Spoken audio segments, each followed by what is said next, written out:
Hello, this is Vipin from DW institute Thrissur. വളരെ frequent ആയിട്ട് ഈ വാക്കുകളൊക്കെ എപ്പോഴും തെറ്റി കേൾക്കാറുണ്ട്. അപ്പം അതിൻ്റെ പ്രൊനൗൺസിയേഷൻ ഒന്ന് നോക്കാം. അപ്പം ആദ്യത്തെ വേർഡ് പറയുകയാണെങ്കിൽ കിൻഡർ ഹൈറ്റ്, അത് കിൻഡ് ഹൈറ്റ് ആണ്.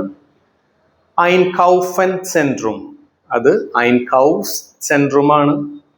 ക്രാങ്കൻ ഹൈറ്റ്, അത് ക്രാങ്ക് ഹൈറ്റ് ആണ്.